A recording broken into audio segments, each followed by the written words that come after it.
In today's video, we're here with Tom Druitt, CEO of The Big Lemon and also a Sussex EVs member. Tom, introduce yourself and tell us a bit about how the company started up. So The Big Lemon started in 2007. Originally, it was the outcome of a public meeting that we had in 2006, where we discussed what was working well and what was not working well in public transport in Brighton and Hove. Now, there were three big themes that came out of that meeting. One was that people felt that bus services were no longer community services. They were profit-making services, and people really wanted to engage more in the planning and discussion around their local bus services. They wanted their local bus services to be about them, the community. There was a real appetite for more sustainable vehicles and better air quality and lower carbon footprint. And all of these things are really kind of popular, talked about a lot nowadays, but in 2006, all of that was quite fringe. And finally, people felt that the service on the bus was variable and not always enjoyable. And what they wanted was a bus service that was so enjoyable to use that people would essentially use the bus in preference to their cars because it was just a more enjoyable experience. We've had a really good discussion with members of the public. We had discussions with Brighton Hove buses at the time. We considered whether there was something we could do with them. After a few months, we got a lot more people interested. We didn't think working with Brighton Hove buses was going to achieve the results that we wanted to achieve. And so we thought, well, let's set up our own bus service and see if we can implement these things that the community have asked for. We didn't know anything about the bus industry. We were passengers who relied on public transport. Sometimes it worked and sometimes it didn't. And what we wanted was the experience to be better so that more people would use public transport and the world would be a greener, happier place because of it. I think a lot of people that got involved in the early days were environmentalists of one kind or another. There were a few people from the bus industry that came to the meeting and carried on being involved. We had local councillors, some retired people. We had a retired accountant who's been basically with us ever since that meeting 18 years ago. So it was a real community effort, and after we spoke to so many people about the ideas, they kind of came to life. 6 months later, I realised that we hadn't actually sat down and made a conscious decision to go ahead with it. It's just that it took on a life of its own and it was happening, whether we liked it or not.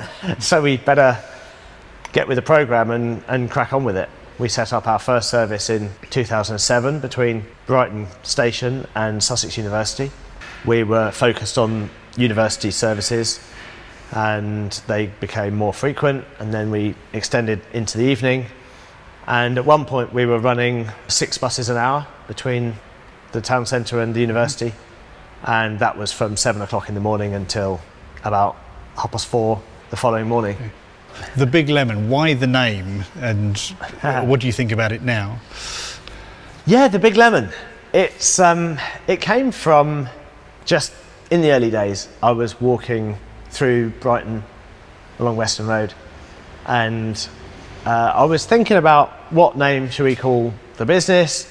I didn't want to call it something traditional like, Joe Bloggs Transport, but I wanted something that would be eye-catching, a bit different, memorable, and I thought yellow buses would be really stand out. Outside Taj on Western Road, they had boxes of lemons, and these lemons just kind of jumped out at me, and I just thought, that's a great colour. They really make an impact.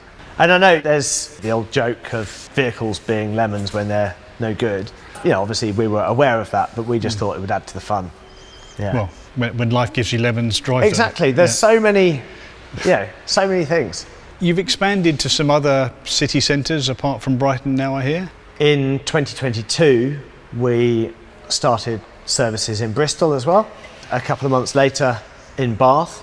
Now we've got a busy operation in Bristol, serving Bristol, Bath, North Somerset, South Gloucestershire, We've got 12 different services down there now, 5 electric buses. What we're doing now is focusing on quality. We want to improve the fleet, we want to improve the service. We need to find a new site in Brighton at some point. Pretty much every expansion we've done in the past has been because of something that's happened, an opportunity's popped up, and we've been able to just jump straight away.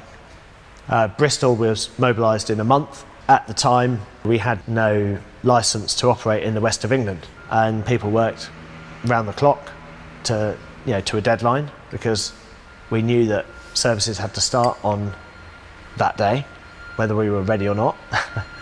And somehow it all came together, and we launched on day one. So what kind of buses were you using at the start? Regular diesel bus that we ran on recycled cooking oil from local restaurants. It was a decision we took from day one. I'd heard that it was possible, and we researched it and found a supplier in Chichester who was making it in his back garden. We got 3 buses, we parked them in Southwick Lorry Park. We had a little van that went to Chichester twice a week to fetch fuel. When did this depot come in? Because it looks like a bus garage. Was it a bus garage before? Was it something different? No, this depot used to be British Gas. Okay. And when they moved out, it then became a motor vehicle workshop. We actually found it kind of by accident.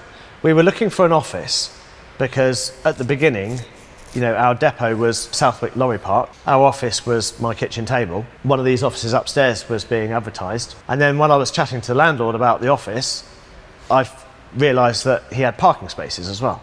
We did a deal. The workshop didn't come till later, so this was a car workshop essentially for another 10 years or so. Round about 2018, we got this set up as a bus workshop, and then we could do our own maintenance on site. We had a maintenance contractor in Lewis who was very good. We worked with them for a number of years. Then we had another workshop in the cement works at Shoreham that we used for 2 or 3 years, and it was actually that workshop, when they had to move out of the cement works, they moved in here. So it was a third-party workshop run by a different business, but they were in our depot and worked on our buses, and it worked really well until they chose to move out 2 or 3 years later. We thought, well, now we've got a workshop and we got half an idea of what we're doing now, so let's set up our own workshop and employ our own bus mechanics to do our own work.